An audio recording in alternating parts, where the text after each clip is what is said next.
Okay, today we are going to read a short story in English, but we're not just going to read it.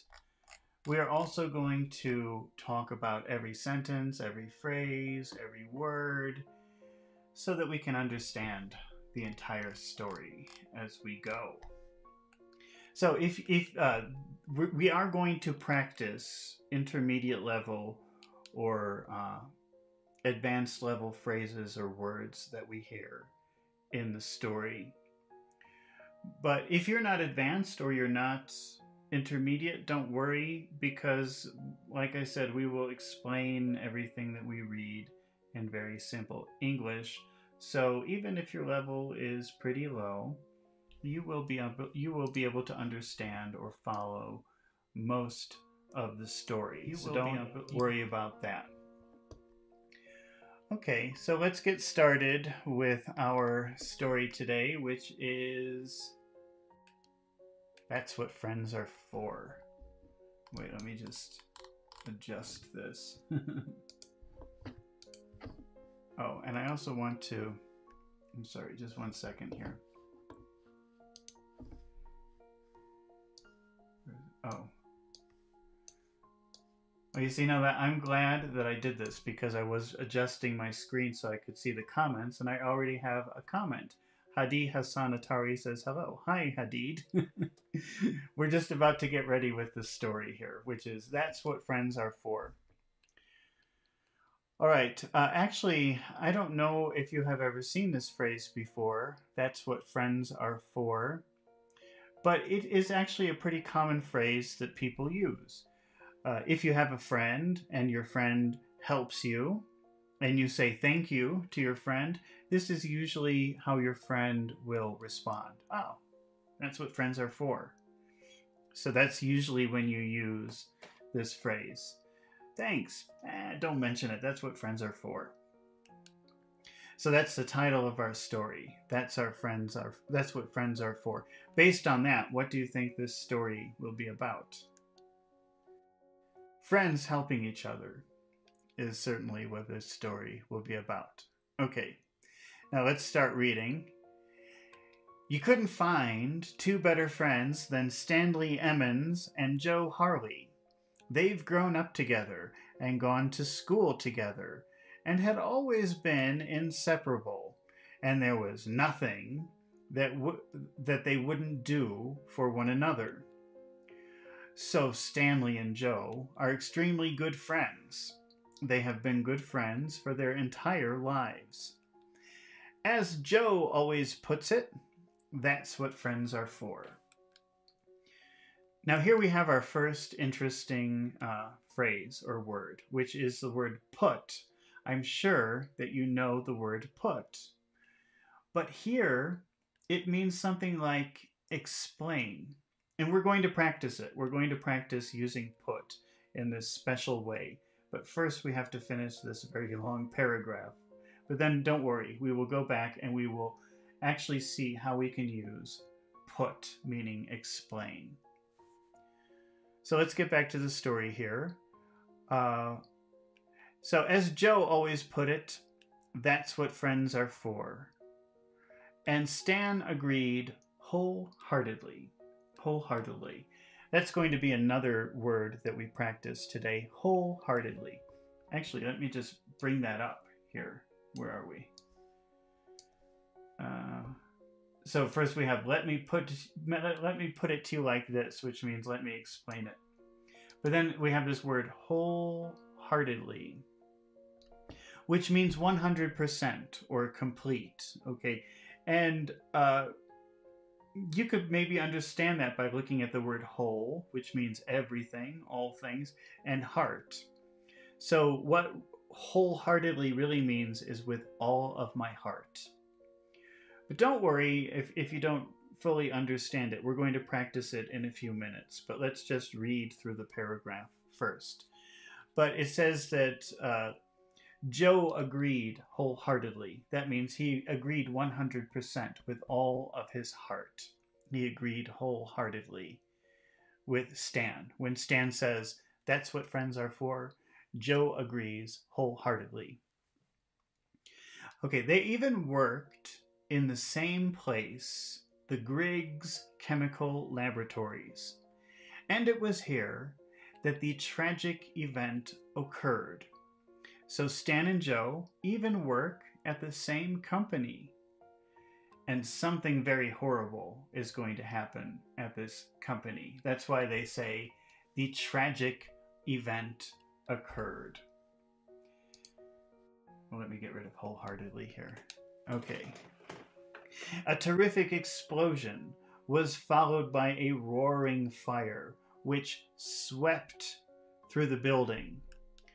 Oh, that's funny. I didn't even notice that they used the word sweep here. We practiced that in a different story a few days ago. Sweep, meaning going everywhere. The fire swept through the building. So if you saw that video where we practice sweep, it means a big long motion that covers everything. So here the fire swept through the building. It went through the building and covered everything. It was by the sheerest of luck that everyone escaped. Now, in this phrase, they say it was the sheerest of luck.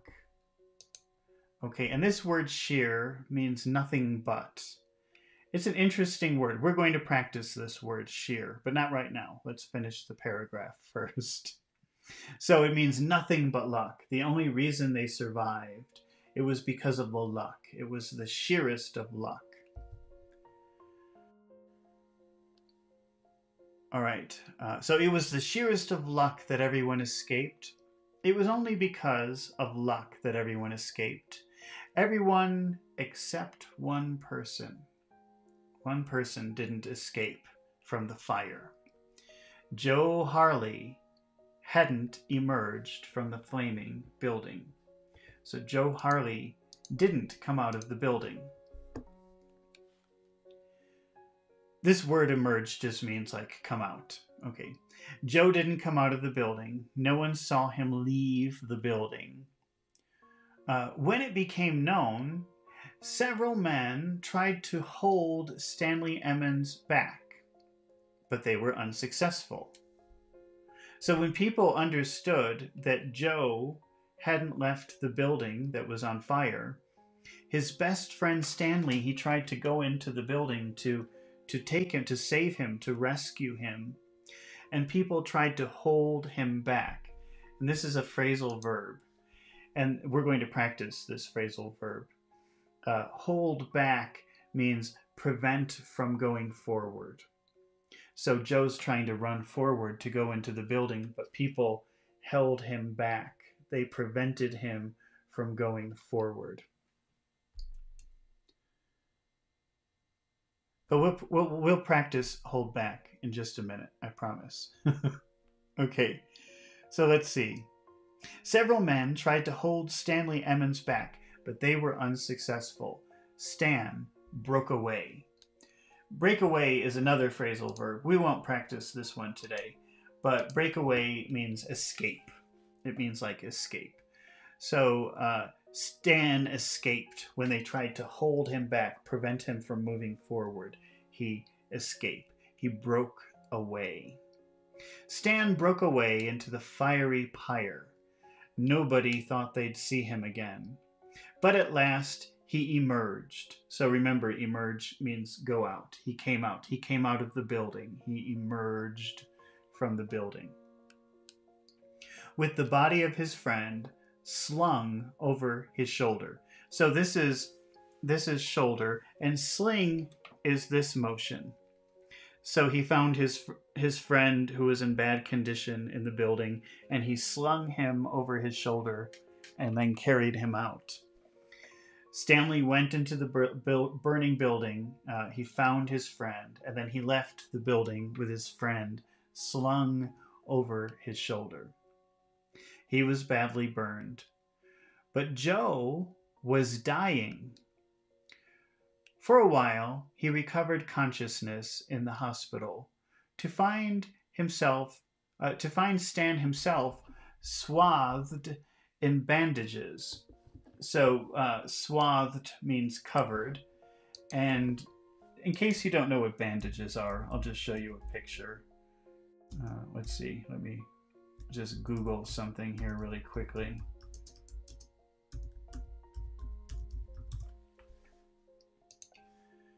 So, so you can imagine his friend was like this.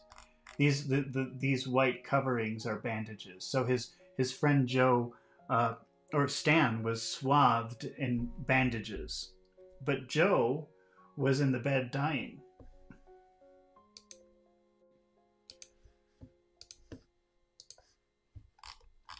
Oh, maybe we can move this up a little bit.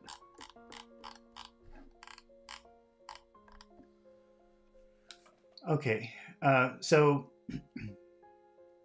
let me just find my place here again. So he was wrapped in bandages, and he was keeping vigil by his bedside. And to keep vigil means to watch very carefully. So he was very concerned about his friend who was in the bed dying. And then I forgot to turn it on. Okay.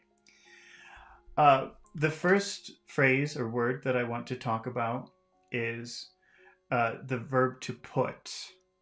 And this verb to put, I'm sure you know it already, but it's used here in a very special way. It means explain.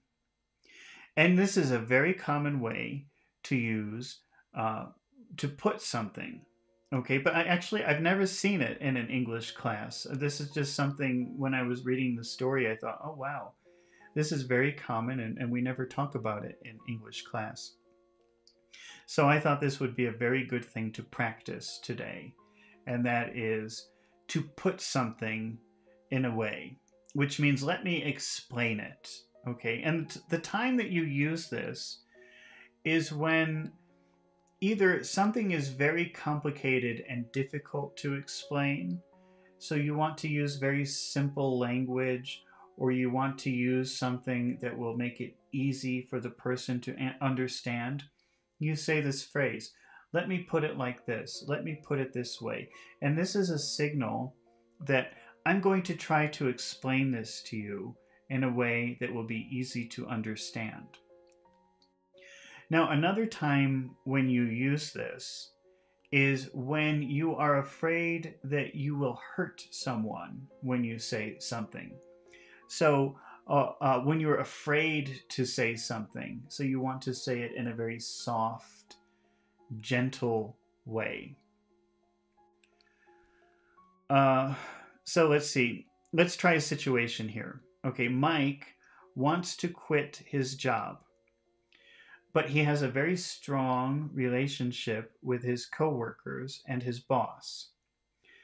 So it will be very difficult to say I quit to them because they'll feel hurt or they'll feel bad. It's a difficult situation. Okay, now let's pretend I'm John. I say, hey boss, I want to talk to you. Sure, John, what's the problem? This is where it becomes difficult. Now he has to say I quit, but this is going to be a difficult thing for him to say. So he starts with, let me put it like this, or let me put it this way. And this is a signal, which means I'm afraid that what I'm going to tell you is going to hurt you or make you feel bad. This isn't easy for me to tell you. So it's kind of a signal that he's going to receive some bad news. That's when you use it sometimes, when you give bad news. So you want to say something difficult in a very soft, easy way. So now he can say, let me put it this way, but instead of saying something direct, like I quit, that would be direct, you have to say something indirect. So what if he says, let me put it this way, I feel like I can't grow here at the company. And so first you get the signal, I'm going to tell you some bad news, and then you get the bad news in a very indirect way, right? Because you say, let me put it this way, and you think, oh no, bad news is coming. And then the person says, I feel like I can't grow at the company. I need to find a place where I can grow. And very indirectly now you understand he's saying, I quit, but it's very soft. It's very nice. Okay, let's try another example of how to use putting it this way. So, where did it go? Here's another situation. Lisa is working very hard on a project, and Mike thinks that she's doing a horrible job. Mike is a very direct person, and he says to Lisa, Lisa, you stink. Okay, stink means a bad smell. But when you're talking about somebody performing an activity, you can say you stink, and that means you're doing a horrible, horrible job. It's very rude. It's very insensitive. So, it's okay to criticize when somebody does a bad job. I think you're doing a bad job. That could be okay. Maybe it's true. But there are better ways to say it than you stink. That's rude. That's not nice. Maybe he could have said, you need to improve, or I think you can do better. There are a million ways that he could indicate that he wasn't happy with her job. But this was a bad way. You stink. Now, let's make a sentence like, why are you explaining like this? Okay, so why you tell me like this? Why you telling me like this? Make a question with that. Why are you telling me? Why are you telling me like this, in this way, in this horrible, rude way? Now, instead of saying that, instead of saying, why are you telling me like this?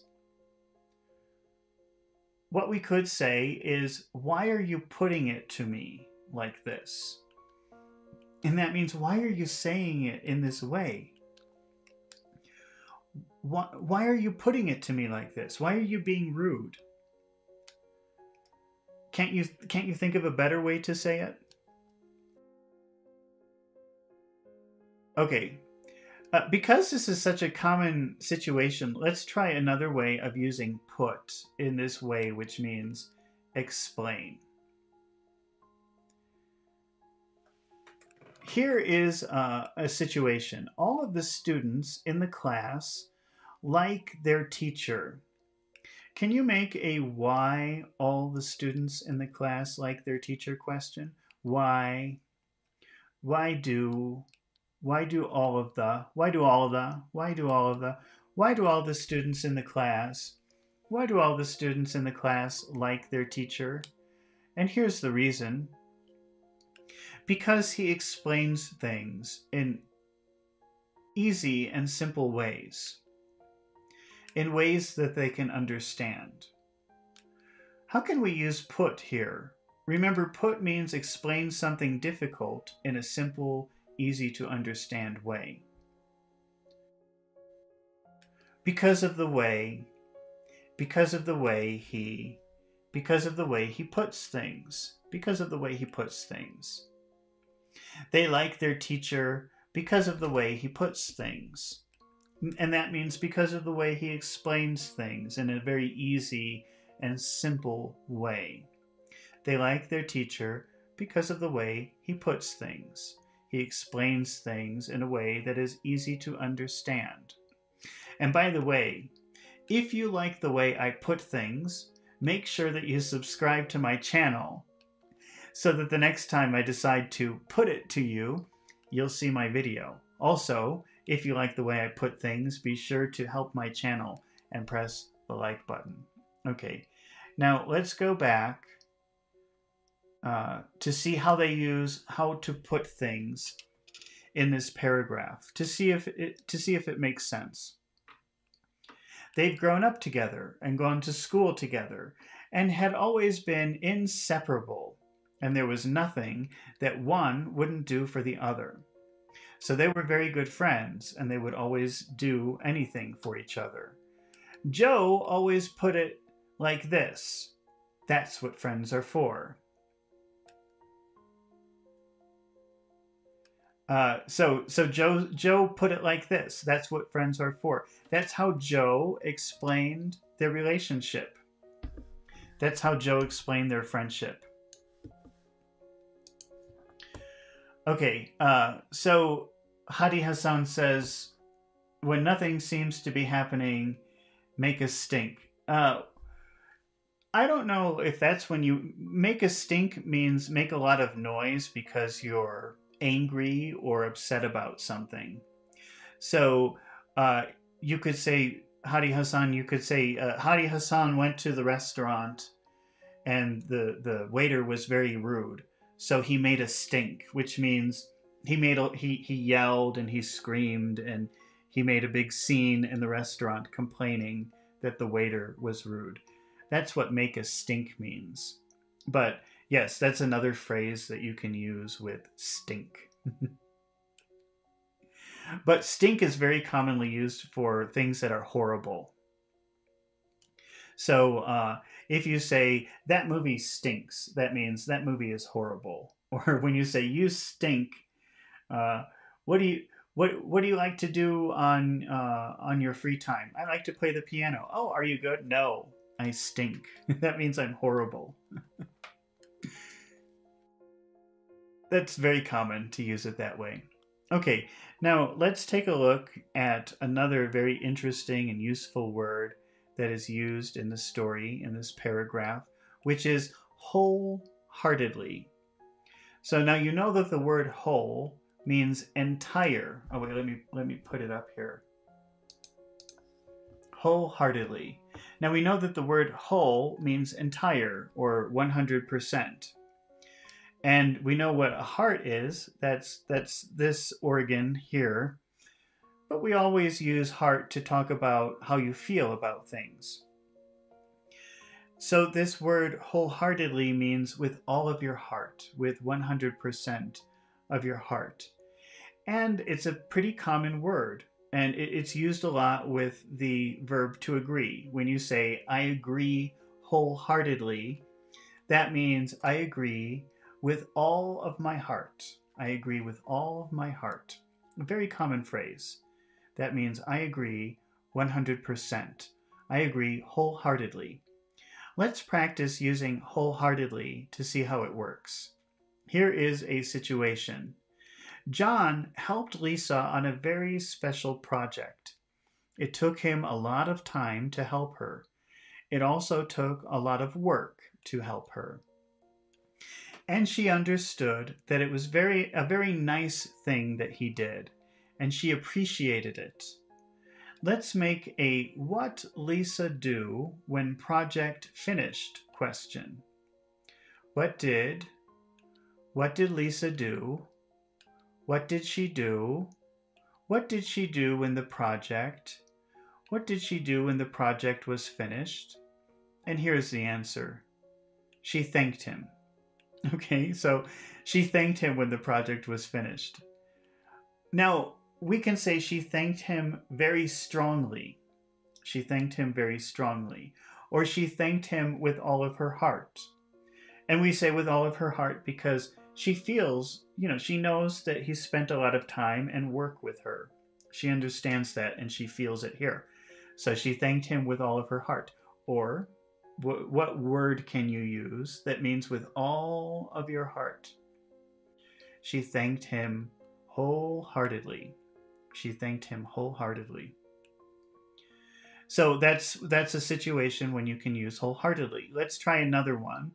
Oh, we have, I just mentioned piano. John plays the piano. John plays the piano. And he gave a recital. That's like a little concert. He gave a little piano concert. Now, let's make a question. What audience do when concert was finished? What did audience do when concert was finished?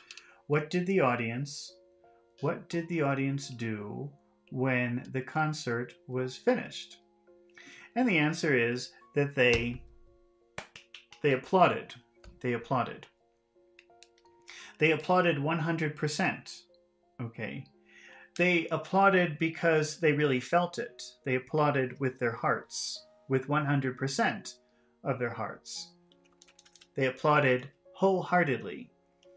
They applauded wholeheartedly. So, what is the difference between they applauded and they applauded wholeheartedly? Well, maybe if they applauded, that could be like, but when they applauded wholeheartedly, they really felt it. They really felt it in their hearts. It was sincere. It was real. Okay, so after the concert, they applauded wholeheartedly. Now let's go back into the story and see how they use wholeheartedly in the paragraph. As Joe always puts it, as Joe always explains it, that's what friends are for. And Stan agreed wholeheartedly. That means Stan agreed 100% with his heart. All right, now let's move on to the next interesting word that they use in this paragraph, in this story, which is sheer. Okay, and this word sheer can mean a lot of things, but here it means nothing but. Also pure or complete. It's a little bit difficult to understand how to use this word sheer. But let's practice using it in some sentences to see how it works. Here is a situation. Lisa works inside of a company, and everyone in this company is very competitive. It's hard, very hard, to get promoted in this company. You have to be very special. You have to work very hard. Lisa got a big promotion. Now, let's make a how Lisa get big promotion question. How did she get a very big promotion? How did she get a very big promotion? How did she get a very big promotion? How did she get a very big promotion? Now, let's answer with the preposition by plus a noun. By, here's our noun, hard work. She got a promotion by hard work. She got a promotion by hard work. Now, this sentence is perfectly fine. But what if we want to make it clear there was no other reason? She didn't have friends. She didn't have connections. It wasn't luck. The only thing it was hard work. This is when you can use sheer. She got a promotion by sheer hard work. She got a promotion by sheer hard work. That means only hard work, nothing but hard work. No friends, no connections, no luck. The only thing it was hard work. She got a promotion by sheer hard work. And now we understand that was the only reason. Let's try another example using sheer, meaning nothing but, or pure, or complete. Here is a situation. The team at work had to complete a very difficult project. The only way to complete this project was with very good communication and the ability to work extremely well with all of the members of the team. Let's make a how team complete difficult project question. How did the team complete? How did the team complete the difficult project? How did the team complete the difficult project? Now let's answer this how question with by plus a preposition. By teamwork. By teamwork. They completed the difficult project by teamwork. Okay, now if we want to emphasize that teamwork was the only thing that mattered in this situation, there wasn't any other thing, There was nothing outside of teamwork. It was pure teamwork. Nothing but teamwork. We can say sheer teamwork. They completed the difficult project by sheer teamwork. That was the only thing. Teamwork was what made it happen. They completed the difficult project by sheer teamwork. Okay, since this is rarely a word that is taught in English class, but it's used quite a bit, let's practice it one more time. Mary was on a job interview. She didn't have much experience, but she was very enthusiastic. Actually, she was the most enthusiastic candidate being interviewed. The interviewer really liked her because of her enthusiasm. But there were other candidates with much more experience. But the interviewer decided to hire Mary. He chose Mary. Now, let's make a how Mary get hired question. How? How did she? How did she get? How did she get hired? How did she get hired? Now let's answer with by plus a preposition. Let's answer with by plus a noun. She got hired. She got hired by. She got hired by enthusiasm. So if we put the word sheer in front of enthusiasm, she got hired by sheer enthusiasm. We understand her experience didn't help her. That wasn't the reason. The only reason she was hired, there was only one reason, and that was because of her enthusiasm. She got hired by pure enthusiasm. Now let's go back to the paragraph and see how they use the word sheer in the paragraph. A terrific explosion was followed by a roaring fire which swept through the building. It was the sheerest of luck that everybody escaped. So the only reason people escaped, it was such a big explosion, such a big scary fire. There was only one reason that everyone escaped, and that was because of luck. The sheerest of luck. Okay, and now Hadi Hassan Atari says she thanked him with the bottom of her heart. Actually, you would use from here. You would say she thanked him from the bottom of her heart. And yes, that is another expression that means with all of her heart. But you can also say wholeheartedly. Okay.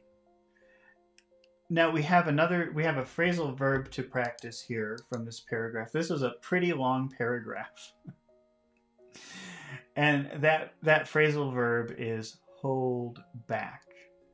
And the phrasal verb hold back means you stop something from going forward. You stop something from going out. You stop something from advancing. That's what hold back means.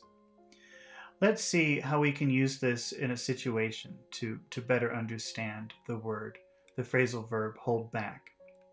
Here is a situation. John was giving a presentation, and during the presentation, he made a very stupid mistake. Mary was in the audience, and she thought it was funny. She wanted to laugh. Okay, did you ever have that situation where you want to laugh, but it's a very bad time for laughing, so you try not to laugh, but that makes it more difficult, and you want to laugh more. So you have to work very hard to keep the laugh inside. This is holding back a laugh. This is preventing the laugh from coming out. This is preventing the laugh from going forward. This is what hold back means. It means you stop something from moving forward, from going out. Let's make a what Mary do when John make mistake question. What Mary do when John make mistake? What did she do when? What did she do when he? What did she do when he? What did she do when he made? What did she do when he made a? What did she do when what did she do when he made a? What did she do when he made a mistake? What did she do when he made a mistake? What did she do when he made a mistake? What did she do when he made a mistake during the presentation? And the answer is, she had to stop her laughter from going out. She had to control her laugh. She had to hold back her laughter. She didn't want it to come out. She had to hold back her laughter. She had to hold back her laughter. Now this is a separable phrasal verb. So let's do the inside position. And let's say she had to hold her laughter back. So two ways. You can say it two ways. She had to hold back her laughter, or she had to hold her laughter back. Both are possible. When John made a mistake during the presentation, she had to hold her laughter back.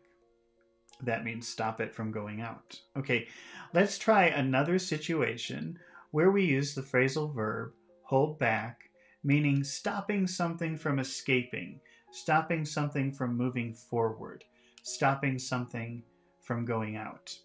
Here is a situation. John was walking down the street and someone pushed him. This made him very angry. Let's make a what John do when someone pushed him question. What did John do? What did he do? What did he do? What did he do when someone pushed him? Now, he didn't want to fight, so he controlled his anger. He didn't let the anger go out. He didn't let the anger escape. Let's see. So he controlled his anger and he continued walking. He stopped his anger from escaping and continued walking. To put it another way, he held back his anger and continued walking.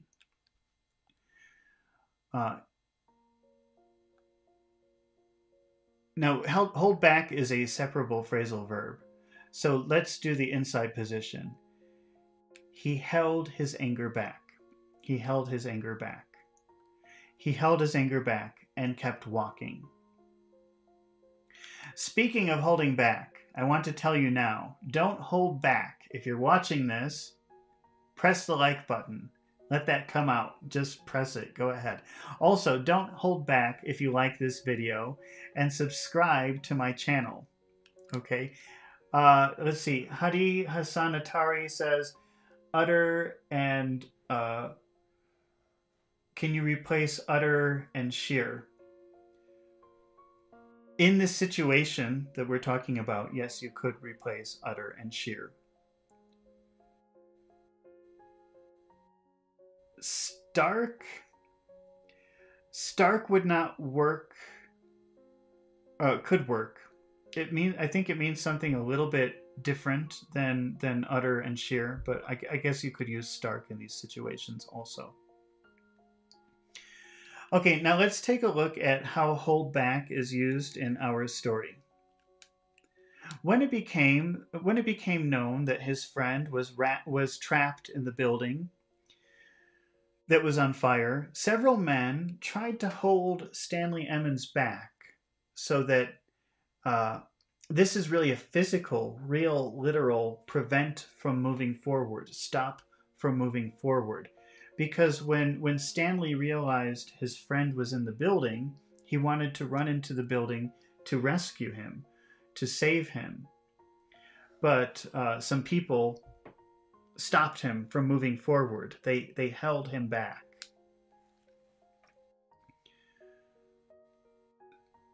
Now, so John, let's see. So Stan rescued his friend from the burning building, and now they're in the hospital. And his friend Joe is about to die. And Stan is very badly injured, and he's covered in bandages. let's take a look at what it means to be covered. Oh, I already showed you that. I already showed you a picture of being covered in bandages. Okay. So his friend says, I had to help you. That's what friends are for. And his dying friend says, I'll never forget that. Maybe someday I can help you too, even if I'm not here. Like you say, that's what friends are for. And then he closed his eyes for the last time. So Joe passed away. He died after thanking his friend for rescuing him from the fire. But before he died, he made a promise that one day he would try to help his friend if he could. Of course, Stan grieved for his departed friend, and it took him a while to get over the shock. This phrasal verb, which is very common, I'm sure you've seen it before, even if you don't know what it means, get over, means recover. And we'll practice it in a minute. Oh wait, let me take this down. So we'll practice this phrasal verb after we finish the paragraph. But let's read the sentence again and see how the phrasal verb get over means recover. Of course, Stan grieved for his departed friend. Remember, grieve means to feel very bad, and departed means gone. So he feels very bad for his friend who is now gone. He's dead. And it took him a long while. It took him a long time to get over the shock, to recover from the shock. So as he was very surprised and he was very shocked when his friend died. One minute they were having a wonderful time together, and then the next minute his friend was dead, and this was a big surprise, a big shock. And it took him a long time to recover from that, to get over that. He was lucky to have Yolanda Farr to help him through these dark hours. And now we have another phrasal verb, which is help through, which means to guide someone. So Yolanda, this was a difficult time for Stanley, and Yolanda guided him through this difficult time. Yolanda, the girl whom he loved, how he wished to visit Joe. Oh, how he wished. Sorry. Wait, let me take a drink.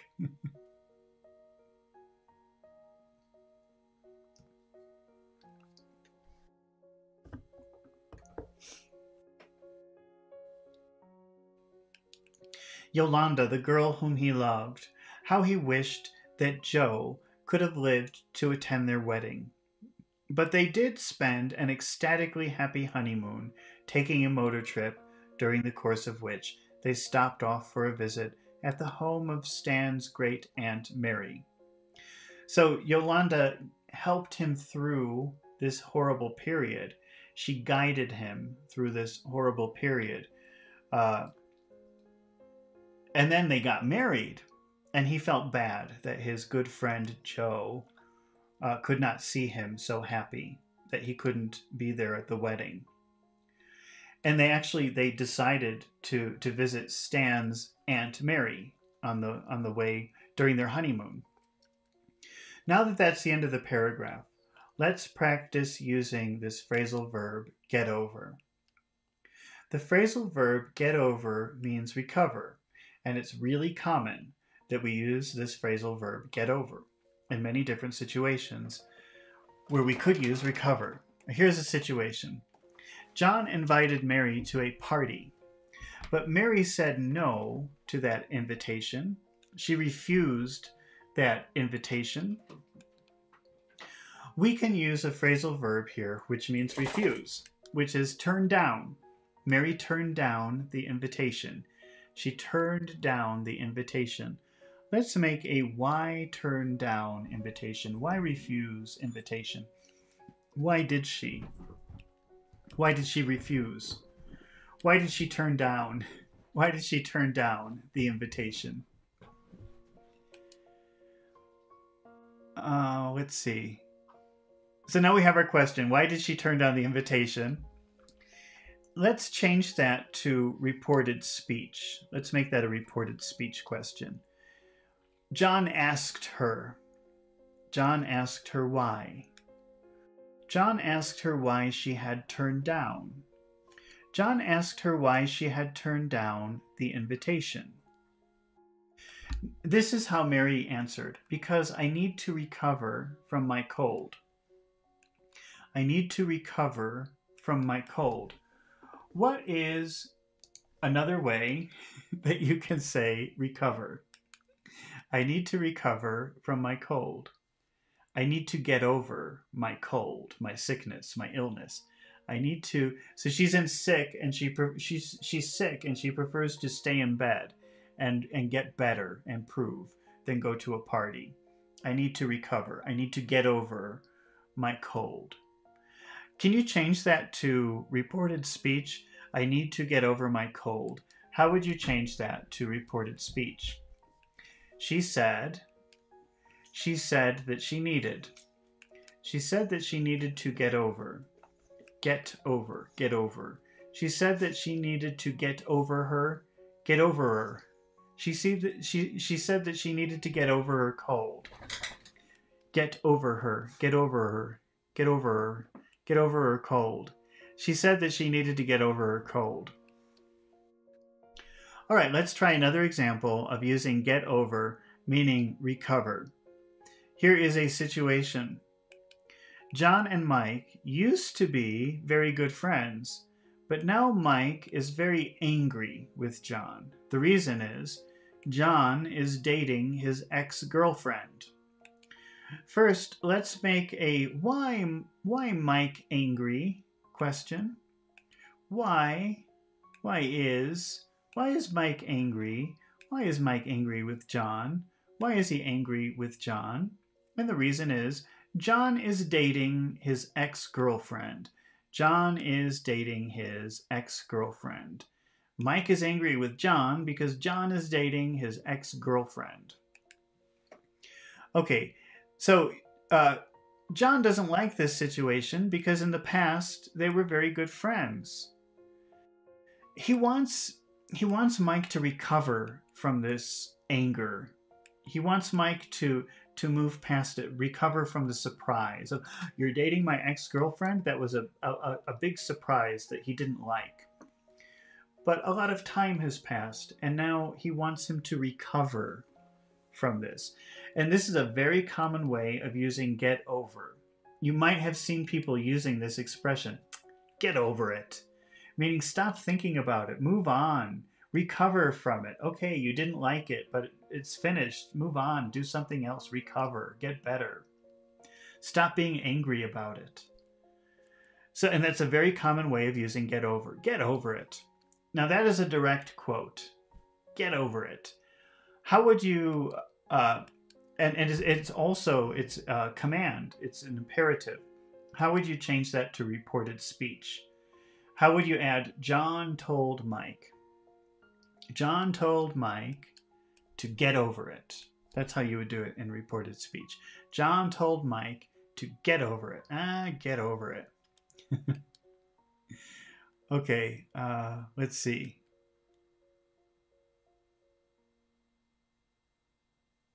Okay, speaking of getting over it, I will never get over it if you don't press the like button, and I will never get over it if you don't subscribe to my channel. So I won't recover. So make sure that you subscribe and hit the like button.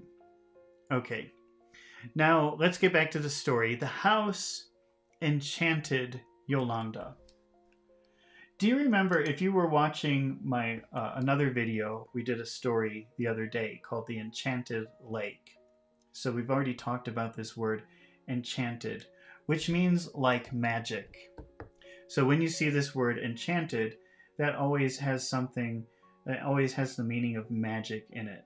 So when it says the house enchanted Yolanda, it means Yolanda loved the house. It was so wonderful, it was like magic.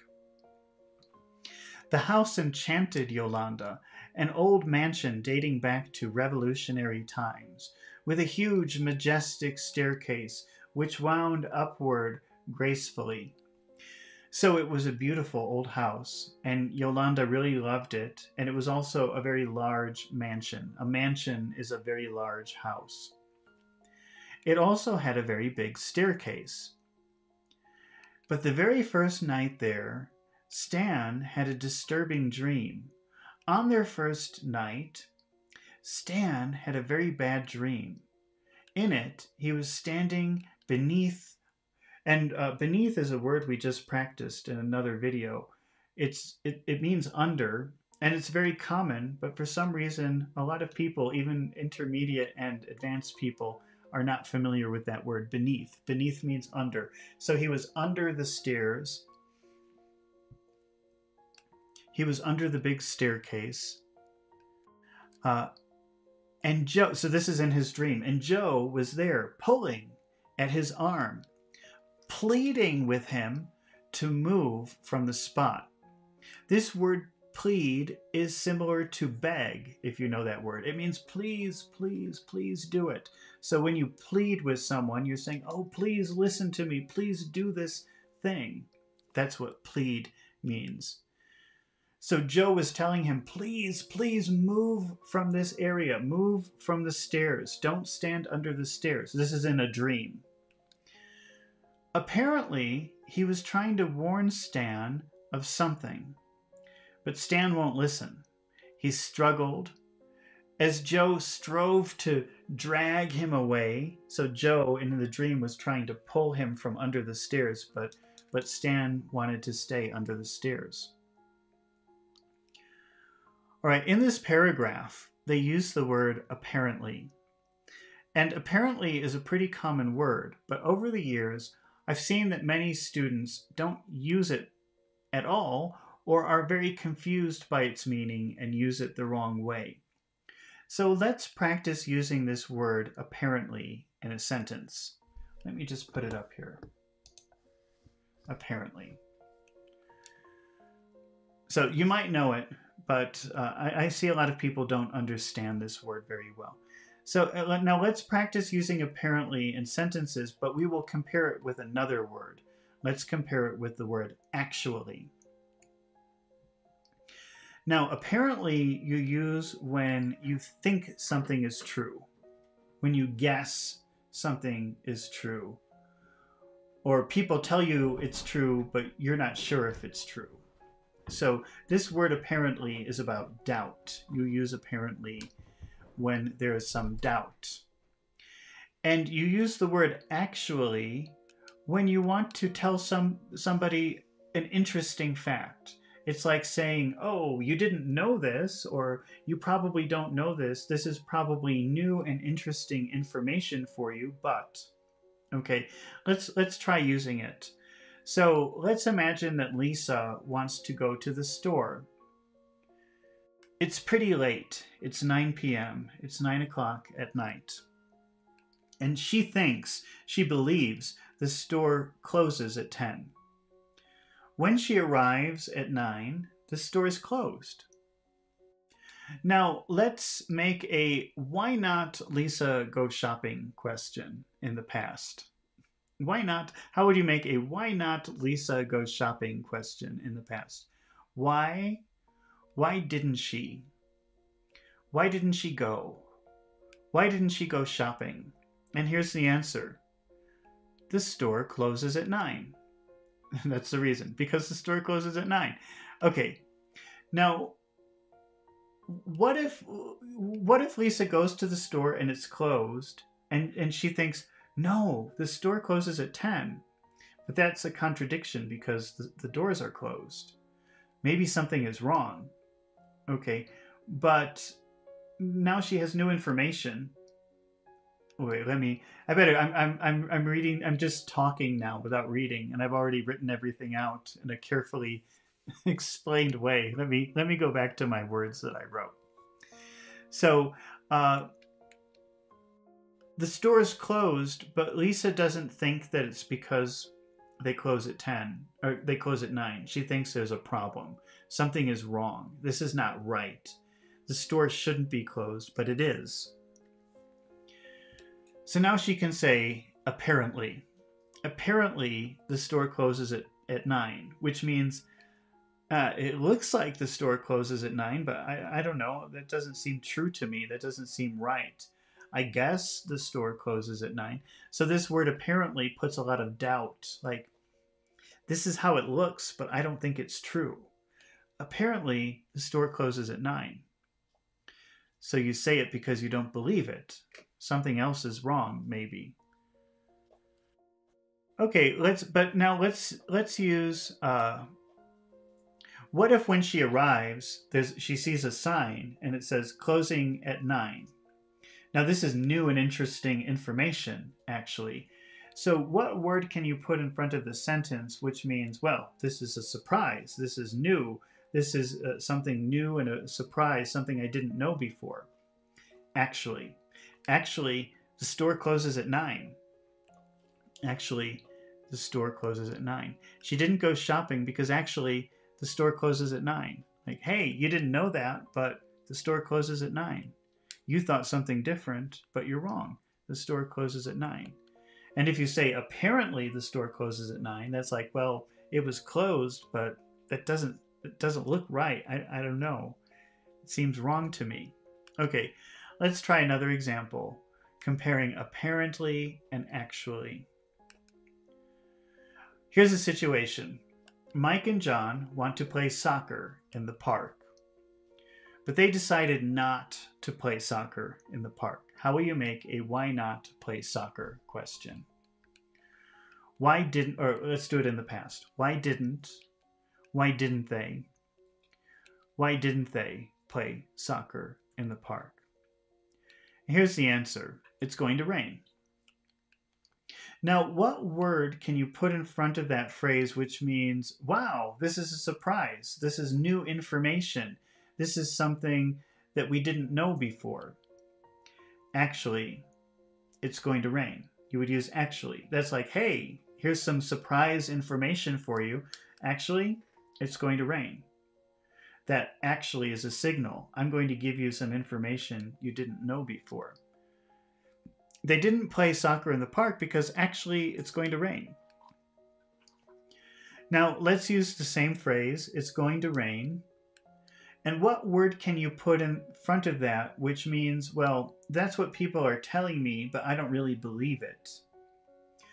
Apparently.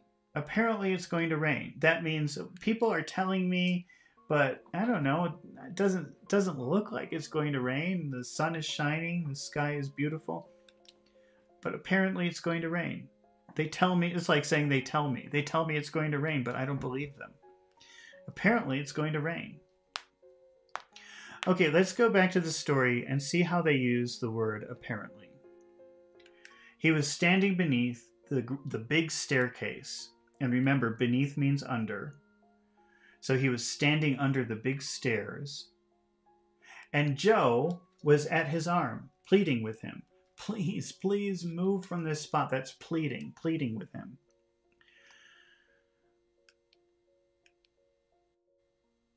Apparently, he was trying to warn Stan of something. So that means it looks like, the way it seems, I guess he was trying to warn Stan of something because he never said what would happen. He was just saying, move, move, go away. It was at this point that he awoke.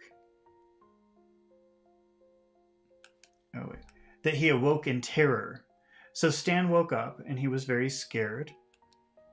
A terror that he couldn't dispel. Dispel means like go away. So make leave.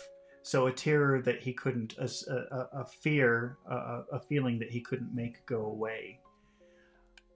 He told Yolanda about the dream. And she saw that it was preying on his mind. So he told his wife, and she could see that it was really bothering him. There's only one way to cure it, she said, and that's to stand in the very spot where nothing, and when nothing happens to you, you'll realize it was a silly dream.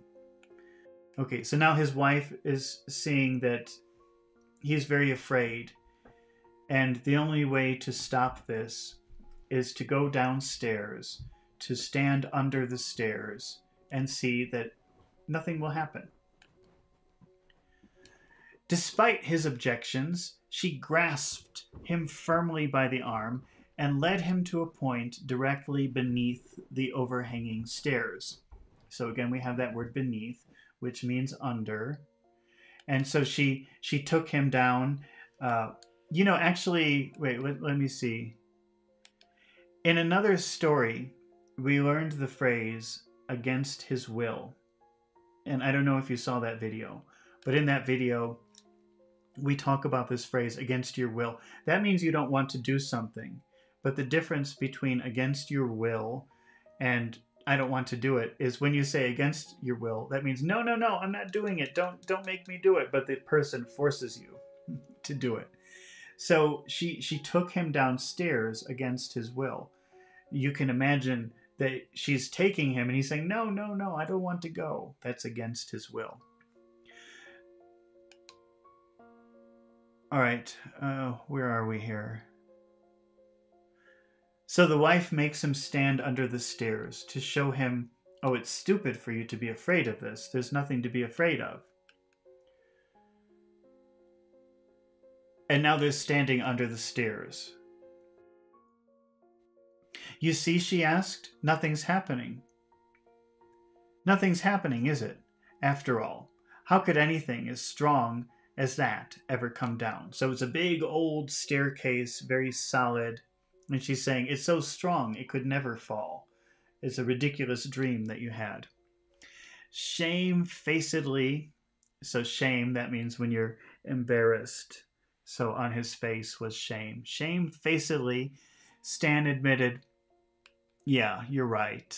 She is right. It had been just a meaningless dream after all. So his wife takes him down under the stairs against his will. No, don't make me do it. And she's taking him and she's saying no. And she puts him under the stairs and now he feels ashamed. Stupid. And he admitted that she was right, that it was just a dream. There was nothing to be afraid of. And standing there, he took her arms and looked upward, smilingly. So he's smiling. But suddenly, his eyes widened with horror. So his eyes became big with fear or horror. So first he wasn't afraid. He said, oh, you're right. I'm stupid. But then when he looked up, suddenly he became afraid.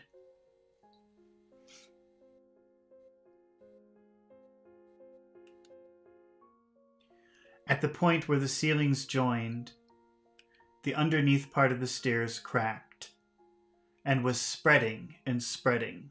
So there was a crack in the stairs. Just in case you don't know crack, I might as well show you a picture of crack. Let's see. A crack. It's a pretty common word, but sometimes people, even who have a very good vocabulary, seem to not know this word. So this is a crack. So he looked up and he saw a crack in the stairs. And it was, what did they say? It was spreading and spreading. So it was growing bigger and bigger.